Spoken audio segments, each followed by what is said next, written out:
We arrived to Selcuk by train and were immediately greeted by ruins of the aqueduct which run right through town from the 2nd century AD.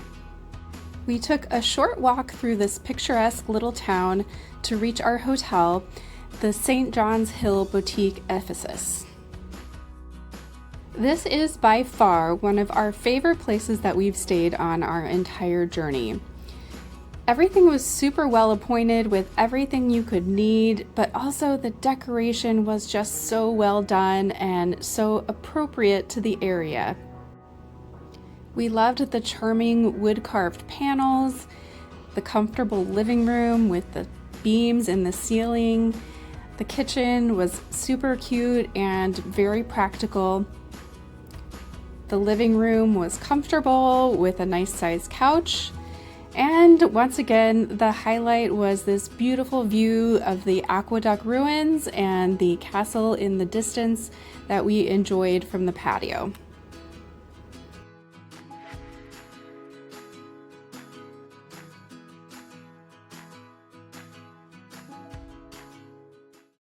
We absolutely scored with this place that we're staying here in Selcuk. It is just beautiful. The owner they are so nice and friendly, and they invited us to come upstairs from our apartment to the 2nd floor, which is not occupied right now, so that we could see the terrace, which it looks like it belongs to a restaurant and it's just got another beautiful view of the castle here. So we've just been thoroughly enjoying our time here. Our host recommended the Saturday market, which was just a few-minute walk from where we were staying. This had, of course, all the clothing and shoe wares that you would expect, but it was also one of the most extensive food markets that we've seen. Not only were there huge quantities and varieties of everything that you could imagine, but the people were super friendly, even when dealing with the language barrier. This is really good. Really good. And he said it's good for me. The next day, we set off to explore a little more of this charming town.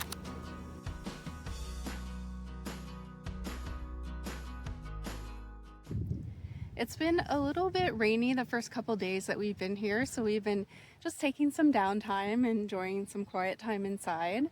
But today we're actually out and walking around, and it is just such a beautiful little town. Everything is green and lush.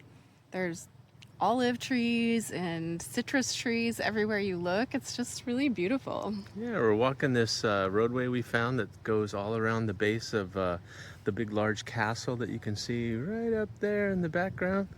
And so we're gonna tour that another day when it's nicer weather.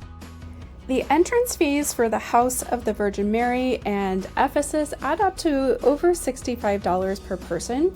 So instead, we opted for a tour that also included lunch and a few other options for about $130 per person.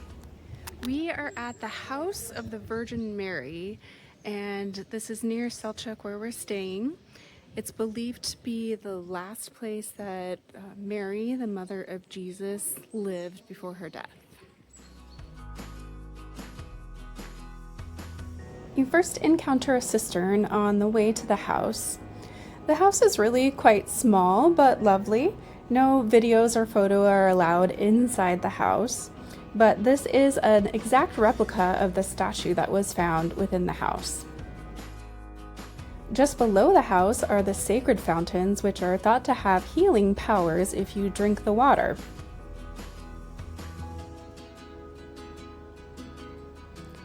And then next to it are the wishing walls, thought that if you write your wish on a piece of paper and put it on the wall, that your wish will be granted.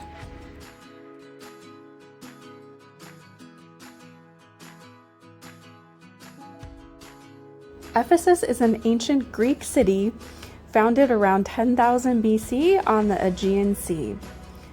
This extensive complex is probably only about 20% excavated at this point. These clay pipes are original and still intact.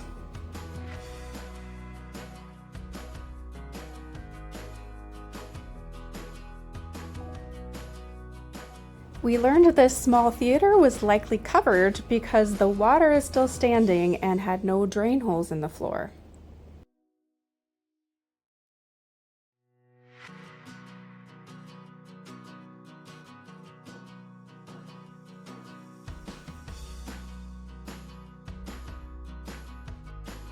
Silt built up from the river, and eventually the sea receded 5 kilometers, making the port no longer usable and contributing to the abandonment of the city. We are walking on the same streets as Mark Antony, Marcus Aurelius, Cleopatra, Mother Mary, John the Baptist. It's pretty amazing, all the people that walked on these very same streets.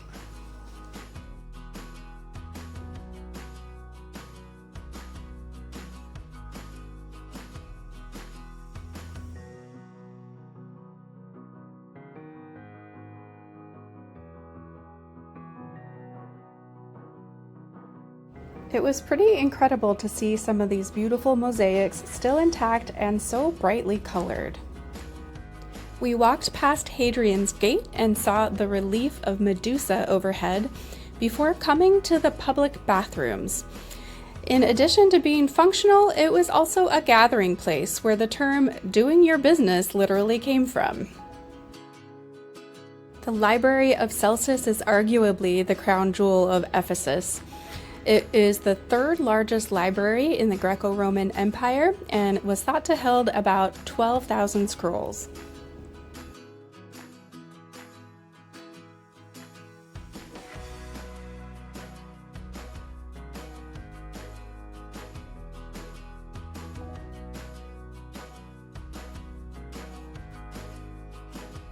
The Great Theater of Ephesus was one of the first structures excavated here and was closed during our visit for further renovation.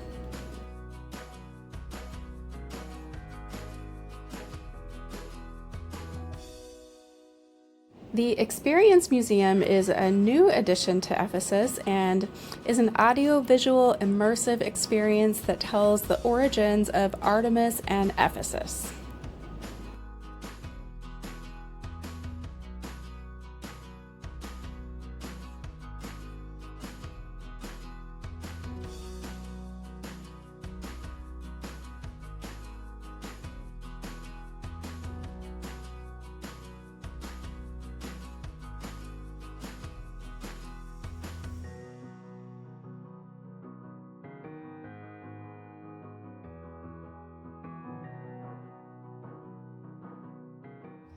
We're here at the Temple of Artemis, and that pillar that you see there is the only thing still standing. It's not even original.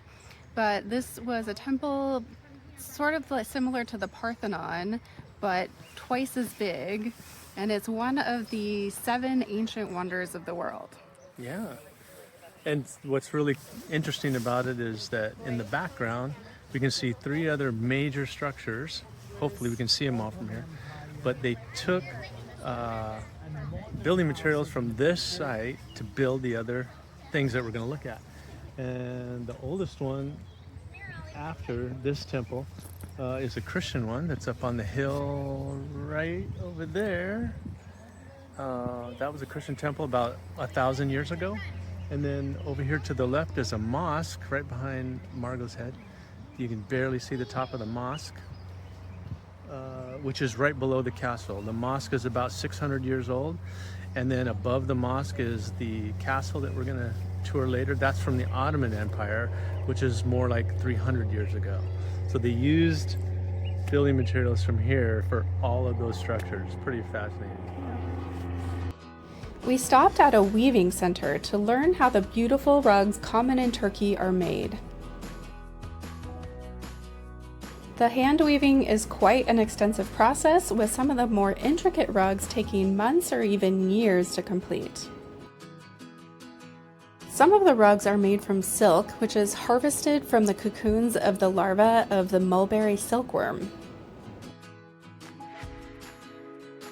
The cocoons are boiled and a single filament is extracted from each cocoon.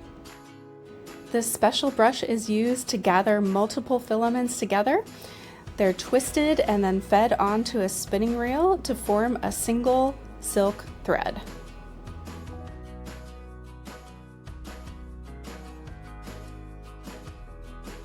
We toured the huge, impressive rug gallery and saw the many options that they have available.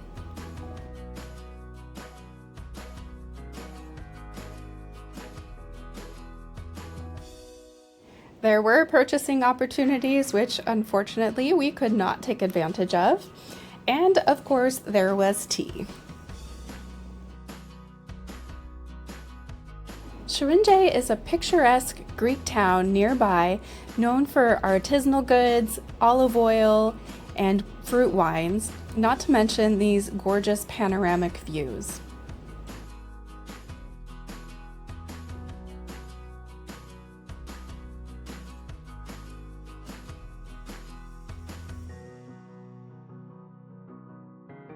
We stopped to do some wine tasting as these local wines are only produced and sold in this village.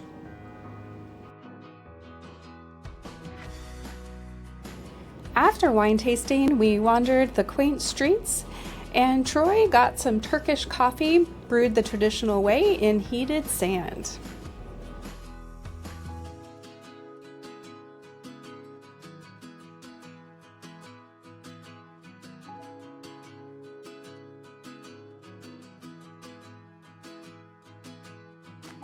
Back in our apartment, we enjoyed a bottle of the mulberry wine and another gorgeous sunset.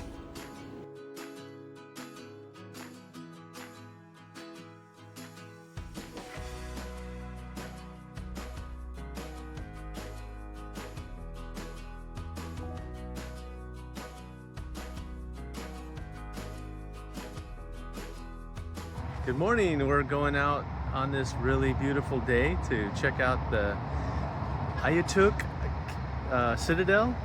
It's a castle that was built in the 6th century by the Byzantine Empire. What else you got to add to that? I'm just super excited because it's mere steps away from where we're staying to get to the entrance, so that's pretty amazing.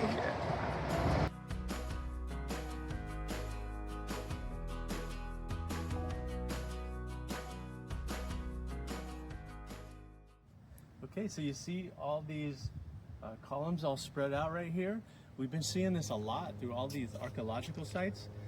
They stack these up and they cordon off certain things, and then they use all these puzzle pieces basically to put them back together. And it can take years, sometimes even up to 100 years they estimate, to put stuff back together.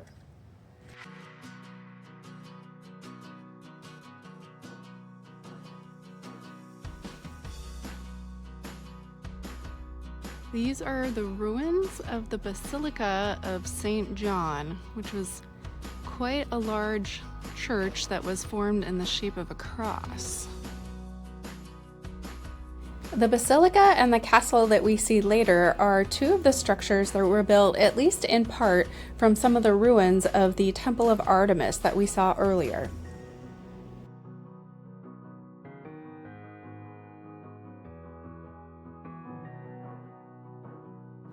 This area is the baptistery, and then just beyond there is a chapel where you can see some 10th century frescoes, which are fairly well preserved.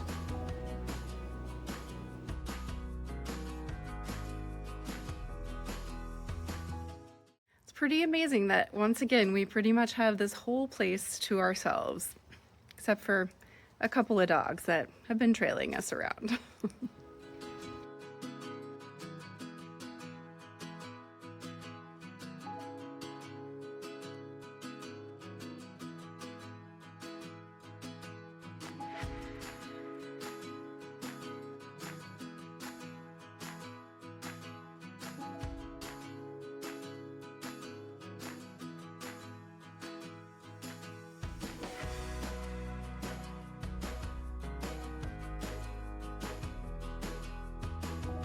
There's not much to see within the castle walls except for this mosque and, of course, the beautiful views.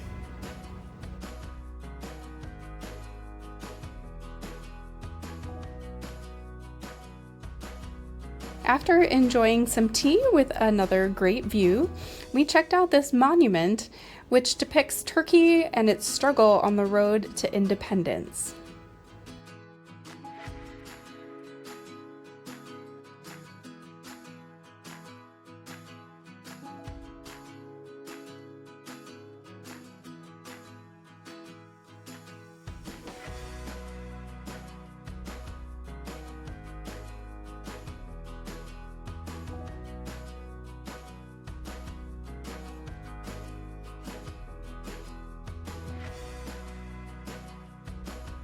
We spent our last afternoon in Selcuk exploring more quaint streets and cute parks, and as I walked off into the starry night, we closed our final chapter on this magical little town.